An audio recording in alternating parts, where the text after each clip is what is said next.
دیکھو ربیع الاول کے بارے میں لوگ اکثر ایک سوال پوچھتے ہیں کہ عید میلاد النبی منانا، اس میں جشن کرنا، نبی صلی اللہ علیہ وسلم کی آمد پہ خوشی منانا، یہ اسلام میں کیسا ہے؟ ہم رسول اللہ صلی اللہ علیہ وسلم کی سیرت دیکھتے ہیں. پہلی بات تو یہ کہ 12 ربیع الاول نبی کا یوم ولادت ہے، اس پر کوئی صحیح روایت موجود نہیں ہے. اگر ہے تو بھائی کوئی دکھا دے، بھائی یہ روایت ہے، اس کے یہ راوی ہیں، سارے ثقہ راوی ہیں. ایسی کوئی روایت موجود نہیں ہے، اور اس کی وجہ یہی ہے کہ اللہ تعالیٰ نے اپنے نبی کی ولادت کے دن کو امت سے چھپا لیا ہے تاکہ اس میں خرافات، کیونکہ پچھلی امتوں نے کیا نا اپنے انبیاء کی ولادتوں کے دن کے ساتھ. لیکن اگر فرض کر لیں، لوگ بحث کرتے ہیں نہیں جی فلاں نے لکھا ہے تو فلاں نے لکھا ہے، چلو مان لیا کہ 12 ربیع الاول نبی کا یوم ولادت ہے، تو ہمیں رسول اللہ صلی اللہ علیہ وسلم کی سیرت میں یوم ولادت پہ کیا کرنا ملتا ہے؟ احادیث صحیحہ سے صحیح حدیث ہے کہ نبی صلی اللہ علیہ وسلم پیر کے دن کا روزہ رکھتے تھے. صحابہ نے پوچھا کیوں؟ آپ نے فرمایا یہ میرا یوم ولادت، پیر کو آپ پیدا ہوئے. اب دیکھو پیر کو نبی نے روزہ رکھ کے یہ بتا دیا کہ اس میں عید کا تصور نہیں ہے، کیونکہ عید اور روزہ جمع بولنا پڑے گا آپ لوگوں کو، جمع نہیں ہو سکتی.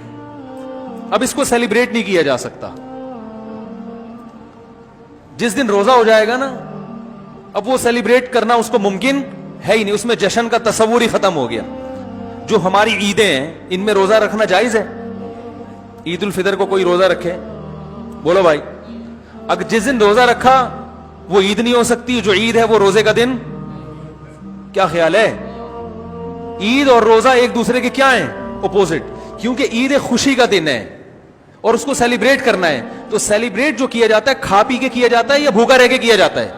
تو پیر کے دن یا نبی کے یوم ولادت سے عید کا کانسیپٹ اسلام نے کھرچ کے نکال دیا ہے کہ اس میں عید کا کانسیپٹ ہو ہی نہیں سکتا، اپوزٹ ہے اس کا، روزہ ہے. بات آ رہی ہے سمجھ میں؟ اس لیے 12 ربیع الاول اگر نبی کا یوم ولادت ہے بھی تو بہت کچھ بھی اگر کرنا ہے تو روزہ رکھنا، ہم تو اس کے بھی قائل نہیں ہیں روزے رکھنے کے، کیونکہ نبی نے پیر کا رکھا ہے، 12 ربیع الاول کا نہیں رکھا. لیکن اگر آپ کو کھینچ تان کے کچھ نہ کچھ ثابت کرنا ہی ہے تو آپ اس دن کو روزے کا تو قرار دے سکتے ہیں. آپ اس دن کو سیلیبریٹ کرنا یا عید قرار دینا آپ کے لیے ممکن، قرآن و سنت نبی کی تعلیمات کے مطابق عید کا دن قرار دینا ممکن نہیں ہے، آپ ممکن نہیں ہے. دوسری بات، ابھی بات مکمل نہیں ہوئی ہے، ایک پوائنٹ اور رہ گیا. اسلام میں عیدیں صبح کے وقت ہوتی ہیں، رات کو عیدیں غیر مسلموں کی ہوتی ہیں. کرسمس زیادہ جوش و خروش سے کم منایا جاتا ہے رات کو، کیونکہ اس میں ڈھول ڈھمکے ہوتے ہیں، لائٹنگ ہوتی ہے. لائٹنگ رات کو جچتی ہے، دن میں لائٹنگ بولو بھائی نہیں. جبکہ اسلام کے جو تہوار ہیں وہ کب ہوتے ہیں؟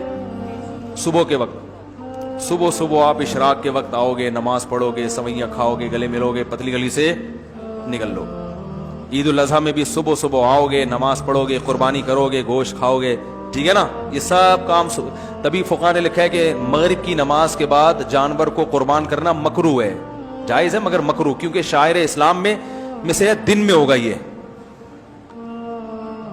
رات کو شریعت نے اس لیے نہیں رکھا کہ رات کا وقت نا گناہوں کی طرف لے جاتا ہے. جب خوشی منائی جاتی ہے تو رات کو انسان ٹریک سے ہٹنے کا خطرہ زیادہ ہوتا ہے. جبکہ 12 ربیع الاول کو جو عید منائی جاتی ہے وہ دن میں زیادہ منائی جاتی ہے یا رات کو؟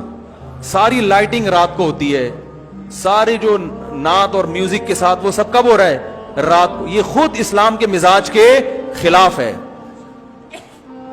تو پتہ ہی چلتا ہے بھائی، بہت معذرت کے ساتھ، کسی پہ طنز مقصد نہیں ہے. دیکھو اللہ اس کے رسول صلی اللہ علیہ وسلم کو فالو کرنا یہ عشق نبی ہے اصل. یاد رکھو، محبت میں جذبات پہ کنٹرول کرنا یہ زیادہ مشکل کام ہے، اور جذبات سے ہٹ کے، جذبات سے مغلوب ہو جانا یہ آسان بہت ہے، لیکن یہ حقیقی محبت کی علامت نہیں ہے. جب محبت ہو نا کسی کو تو اپنے جذبات کو حدود کے اندر رکھ کے انسان محبت کا اظہار کرے. اپنے جذبات کو غالب کر لینا، نبی کا عشق ہر مسلمان کو ہے، ہر ایک کا دل چاہتا ہے یہ کرے یوں کرے نبی کی یاد میں، لیکن آپ اپنے اس جذبات پہ کنٹرول کریں. بولے بھائی رسول اللہ صلی اللہ علیہ وسلم کی جو اطاعت ہے وہ پہلے ہے، اپنے جذبات بعد میں.